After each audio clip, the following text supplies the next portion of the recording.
Hi, my name is Hannah, and I am the reference librarian at the West Waco Library's Genealogy Center.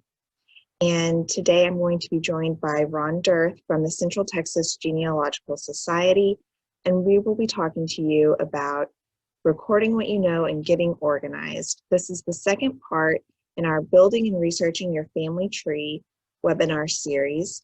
Check the library website, wacolibrary.org, for the other videos in this series. Let's get started.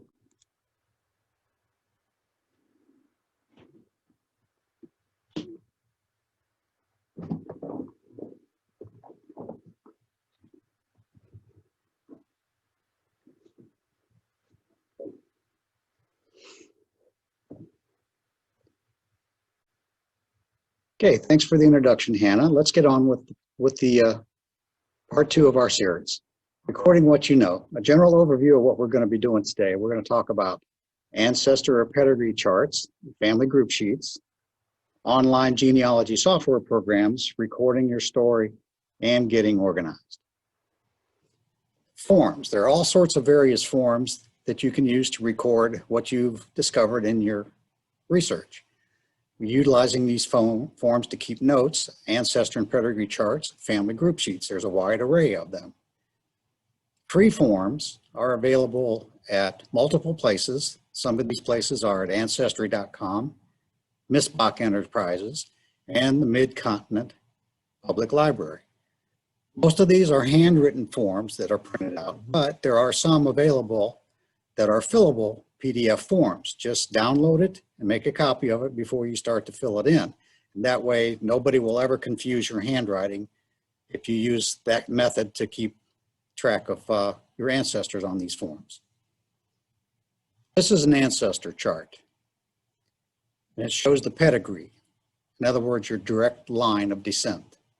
Starting with number 1 on the left side of your page, this is where you will enter your own name and birth date, place of birth, and other information. Spots 2 and 3 are your parents. Number 2 being your father, number 3 being your mother. And it will continue on into the next columns as you progress across the chart. The males will almost always be the even numbers, and females will be listed as the even or the odd numbers. Did I get that right? I hope so. All right, we'll continue on. The spouse, your spouse in particular, may or may not have a space on this form. If it is, it's usually down at the lower left portion of the form. And in this case, that's exactly where it is, where you record your spouse's name. This is an example of a 6-degree pedigree chart. And this is from one of the other suppliers of online forms. This is from Miss Bach, and one that I personally like. The upper left-hand corner, you'll see that it's labeled chart number 1 of a 6th-generation pedigree chart. That's going to be important because your generations extend out beyond what this chart will show. This chart shows up until your second great-grandparents, of which you have 16. So starting with yourself at number 1, and there is a space for my spouse directly below my name. And her name is actually in there. And in this case also, there's a space for my children. So you'll see 2 of my children listed there also. And this is my actual family, by the way.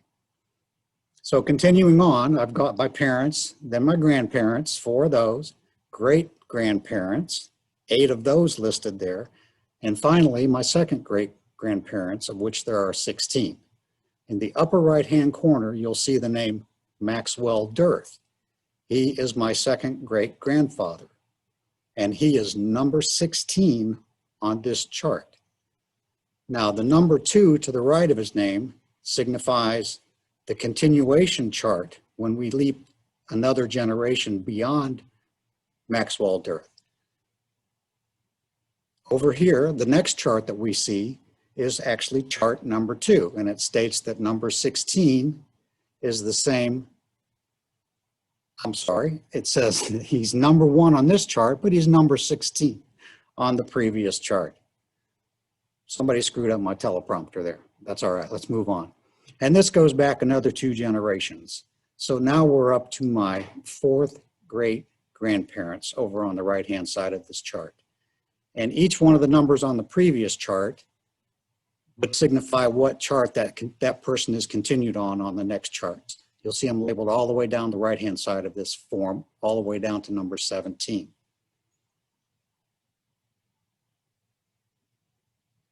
Charting can sometimes be a problem. And in this instance, this is a unique situation. Woman gives birth to her own grandson. A California woman was told that she couldn't have children. A few years later, her mother delivered the younger woman's first child, conceived through in vitro fertilization with the younger woman's husband and eggs removed from the younger woman's body. According to the grandmother, the attachment for me was not an issue, as people have predicted, because in my mind, it was biologically their baby, she said. I was just a deluxe easy bake oven. Now on to a family group sheet, which is a core unit in genealogy.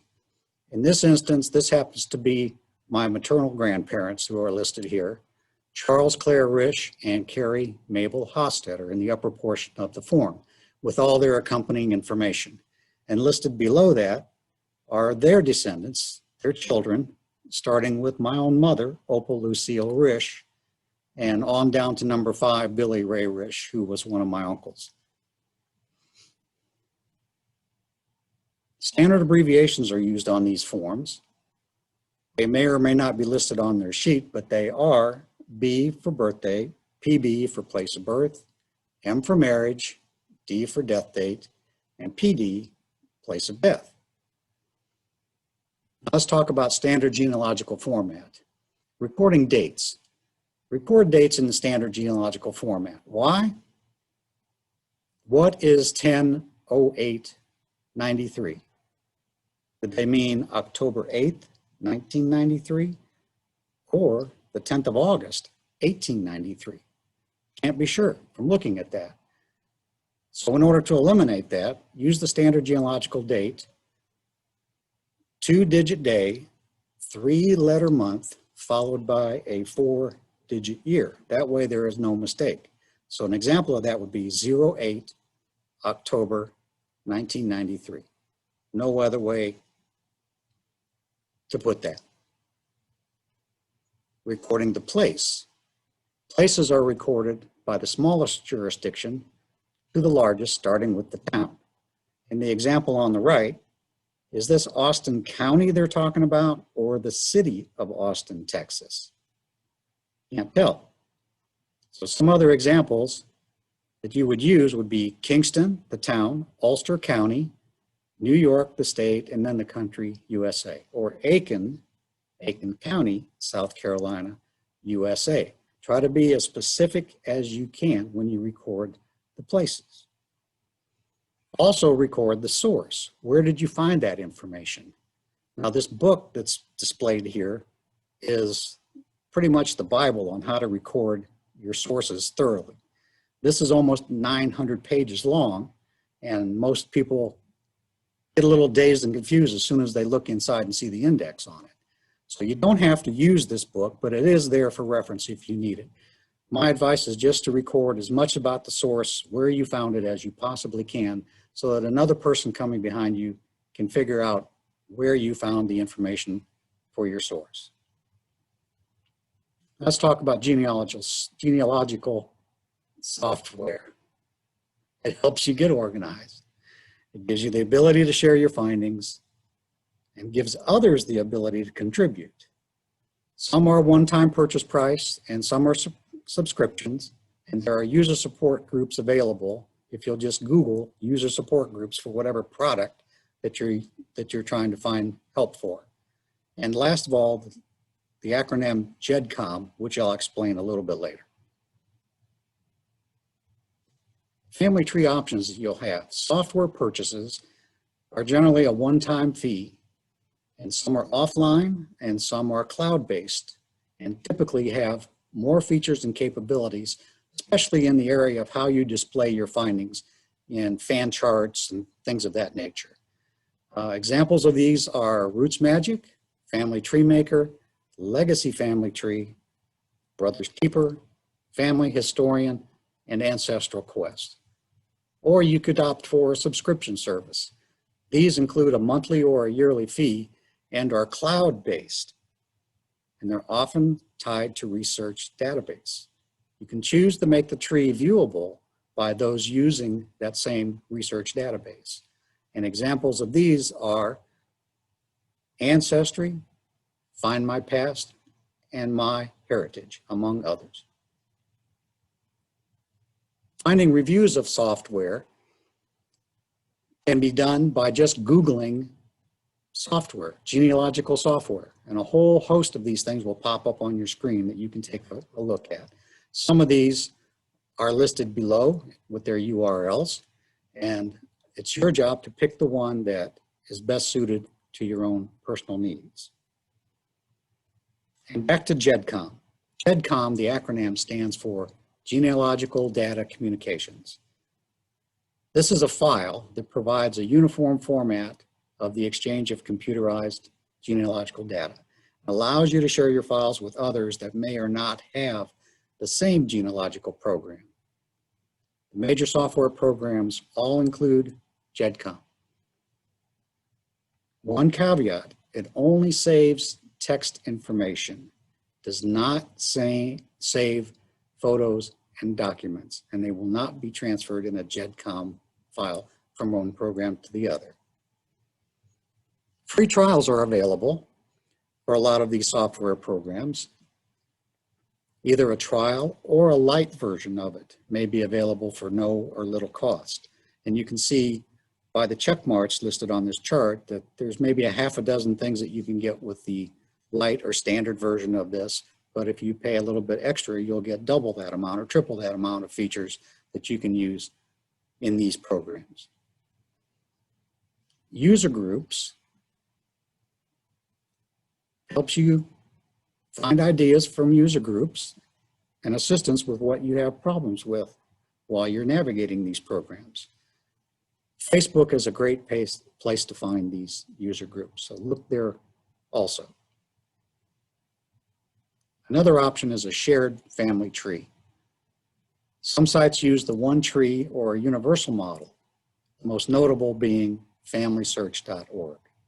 The goal is that each ancestor has only one profile and all descendants linked to the same tree. The benefits of this are collaborative research, sharing information and photos. The downside is not everyone using these sites is thorough with their research. And another downside to these is you cannot export a GEDCOM file from Family Search.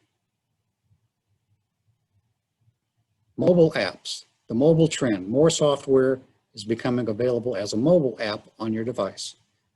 These apps have fewer features than desktop counterparts, but are increasingly gaining popularity.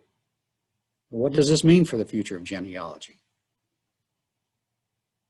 Apps for iPhone, Android, and Chromebooks are available for most major genealogical software. They're a great thing to have on your phone. You can just pull out your phone if somebody has a question about your family. And, well, who was Aunt Joanne? I'm not sure. How are we related to her? It's a nice quick reference that you have right there in your pocket. With all of these programs, you want to make sure that you're able to pass on the work that you've accomplished. What happens to your digital records after you pass away? One thing to do is to make sure you leave your usernames and passwords for other family members to access your information after you're gone. Most funeral directors have a letter that they give to their families that will provide them with information on what to do with their digital legacy, so it's not lost to time. So with that, my portion is ended, and I'm going to hand it back over to Hannah to continue. Most families have family stories that get passed down through the generations. And these stories are where many researchers start their genealogical journey. So as you get started, it's important to record the stories that you've been told and also check with your siblings, your cousins, aunts, uncles to see if there are other versions of that story that have been passed down to other family members.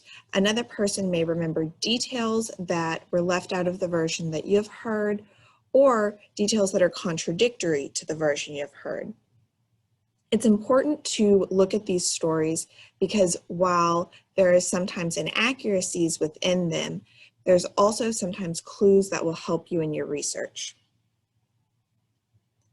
Put the facts of your story into chronological order and search for resources to verify the story. Reviewing the historical context of your ancestors' lives can also help you understand the records that may be available to you. So here's a sketch of a timeline that you could create for one of your ancestors. It's a combination of family story information as well as any research you may have done. And then look at what historical events may have happened at the same time of your ancestor's life and see how those events may have impacted your ancestor's life and what new records might they lead you to. You can also build your timeline in a spreadsheet software like Excel or Google Sheets. When you do that, you have a very organized way to keep track of this information. And you'll notice over on the right-hand side is a place where you can record your sources or your notes. It doesn't need to be a full citation, but it's important to record enough information about your source that you'd be able to find it again, or someone else would be able to find it again in the future. Another column that's really helpful in a timeline is the third column from the left, which is the age column. That can help fact check some of the information to make sure a person was old enough or young enough to have been involved in an event. Here are some tips for creating a timeline. So using a spreadsheet software and the following column headings: year, date, age, life event, place, historical events, and your sources or any notes about the fact. You can also color code the columns or the lines as needed to help quickly identify information. And don't forget to leave your sources. You can adjust the system to however best works for you, because your ultimate goal with creating a timeline is to help you visualize your ancestor's life, identify gaps in your information, and add historical context. So here's an example of what that might look like. Once you have all of your facts into a timeline, you may notice that you're missing an important census year for that individual, or you may notice that there was a large historical event, for example, the Civil War. Would your ancestor have been alive for that event, and would they have been old enough or young enough to have participated? This individual was in his 60s at the time of the Civil War. So if he didn't participate, how did it impact his family? Did he have sons who served? You see that in the late 60s, he became the guardian of his grandchildren. Was that because something happened to his son during the Civil War, or is that an unrelated event? These are questions that you could find sources to help learn more about the family history. Name, date, and place are the NDPs of your genealogy research. These are going to be your main reference points in your family tree. Knowing the historic and modern names of a location is crucial to making sure you're doing thorough research and really understanding what records are available to you. In the green on the right, you'll see 3 place names: Kale Switch, Sterrett, and Calera. If you saw that your ancestor lived in each of these places, you may think they were moving around quite a bit. But those 3 names were all applied at different points of time to the same town. So your ancestor could have lived in the same house their whole life, but lived in these 3 different cities. So it's important to know what the current place name is called and all of the historic names that may be relevant to your family research. When you think about first names, think about different ways that that name could be interpreted. Did they go by a first and middle name, initials, nicknames? A nickname could be a shortened version of their name, or it could be something unrelated. Both are important to search for. Surnames also change quite a bit. You will see your family surnames misspelled every possible way as you do genealogical research. And it doesn't matter if the family has always spelt it a certain way. The people who created the records don't always ask or record names correctly. And then the people who transcribe those records for genealogical databases or in genealogical indexes don't always transcribe them from the originals correctly. So keep a log of every different way that you see your surnames misspelled and the different ways that you see the first names recorded for the individuals you're researching. And then when you do new searches, try all of the different combinations that you have found, and you'll be so surprised by how many new results you're able to find. Another thing that's important to keep in mind when looking at family names are naming patterns. These were incredibly popular in the 17 and 1800s. This is why you see so many names being passed down and reused generation after generation. Here on the slide, we have what was a popular pattern in English families, but you'll see variations of this same pattern used by many different ethnic groups. So what was typical here is sons being named after their father's father and then their mother's father, daughters being named after their mother's mother and then their father's mother. And then people would also name their children after their siblings, as well as notable people in their own town. So those are things to keep in mind. So let's walk through an example of what getting started with your research might look like. You want to start with someone you know. So in this example, we're starting with a person who we knew, maybe a parent or a grandparent. This is someone you spoke with and you are confident in your information about them. And then as you're going through items you may have at home, maybe a box of family papers and photographs that have stayed with the family, or as you're just getting started with the research, you may come across something like this, a clipping of an obituary. Every time you look at a record, there's two different types of clues that you're looking for. You're looking for facts and you're looking for places to look. So here in red, we've highlighted the different facts that are in this obituary, as well as some places to look for additional records. So we know that this person, Mrs. Anna Richter, we know when she died and where, and we know that her son was Irvin Richter, the person who we started with.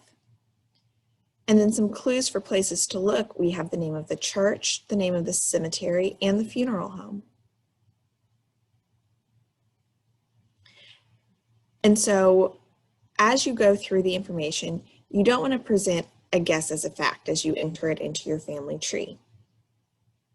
So now to our family tree, we've been able to add Irvin's mother's name, about when she was born, and we've put about, not an exact date. That's why it's important to write in pencil when you're filling out these charts. We also know when she died and where. But it didn't list her husband's name, and so all we know is his surname, which you'll see up there in space number 2 at the top. So where might we look for other records, for other clues? So an obituary is a place that you should check, but we've already seen hers, and hers didn't have any additional information. A death certificate may show additional information. A birth certificate, however, we won't find one for Anna because she was born in the 1870s, which is earlier than birth certificates were required in Texas. And then census records would be another place to search. We'll talk more about finding vital records in a later presentation in this series. But we'll do a brief overview of how to find some records now. So FamilySearch.org is a great place to get started. It's a free website, but you do have to create an account. So when you go to FamilySearch.org, up in the top right-hand corner, you'll see a place where you can click Create an Account. We're an affiliate library with FamilySearch, which means that occasionally you'll see a record that's marked as restricted. That record may be accessible here at the library, either through our Wi-Fi or from one of our public computers. So we're going to click Create an Account, and it'll take us to this form that we can fill out. Once you fill out this form, you'll be sent an email to verify your email address, and then you'll be able to start searching. So to start searching, you'll go to FamilySearch.org and then click Search from the top menu, and then you'll select Records from the drop-down list. It'll take you to a page that looks like this. You can either start typing in information there on the left, or you can click Browse All in the field that's circled down at the bottom center of the page. On the left-hand side, there's a menu that you can use to filter down to the type of record that you're looking for. So here we're looking for Texas death records. And you'll notice that there is a date range on some of these records that are available. That's an important thing to keep in mind as you're looking for information, is what dates are even available in the database that you're searching. And so here we were able to find Anna's death certificate. If you were to order a death certificate from the state or from a county, oftentimes there is a charge associated with that. But here we were able to access it for free by using this database. So the death certificate gives us more clues. From her obituary, we know that her son's name was Irvin, and he was actually the informant on this death certificate, which you see indicated by the arrow at the bottom. When you're looking at records like death certificates, it's important to remember, how did this information end up on this form? And that's what this line tells us. So this information is really only as accurate as her son Irvin knew. But from this, we were able to get her father's name and her mother's name with the maiden name, as well as her birthplace and her date of birth, as well as how long she's been living in her current home. So from her death certificate, we know that she was widowed at the time of her death, so we know that her husband died before her. And we know that if she's been living in her current home for 50 years, she must have moved to McLennan County in 1909. If she was born in Austin County, her parents must have been there at some point, so that would be a good place to start looking for more information about them. She didn't have a Social Security number, so she won't be in the Social Security Death Index or have a delayed birth certificate. Looking at the census for her in 1910, we know that she had been married for 22 years. So we're able to judge what year she might have been married and look for a marriage record. So here we were able to find a marriage record, and we see that her marriage place is Colorado County, Texas. And if we look at a map, we know that Colorado County is right next to Austin County, where she was born. Further research could also tell us that she was actually from New Ulm in Austin County, which is right there on the border between the two. So it may have been that she never lived in Colorado County, but the courthouse was closer to get the marriage certificate than in Austin County. So those types of things are important to keep in mind: the geography, the place that your ancestor lived. So now, in just a few steps, you can see how much more information we have on that family chart. We have the before and the after.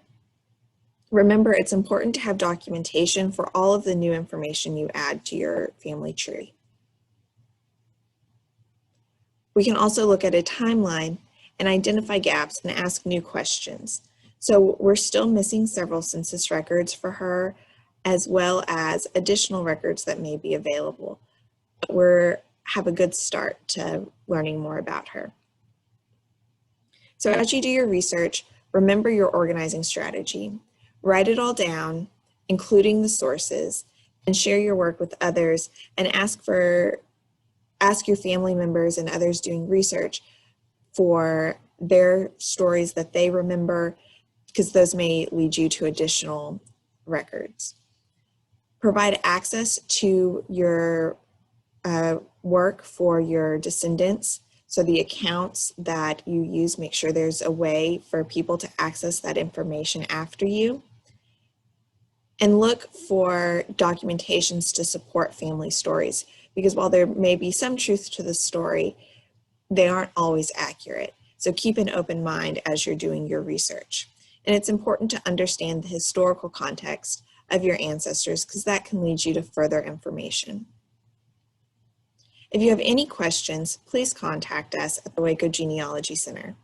Our address is 5301 Bosque Boulevard, Suite 275, and our phone number is 254-750-5945. You can also email us at WMCL, for Waco McLennan County Library Genealogy Center, at wacotx.gov. Thank you for watching this part 2 of our beginners class series, and don't forget to check back for more as they're uploaded. Thank you.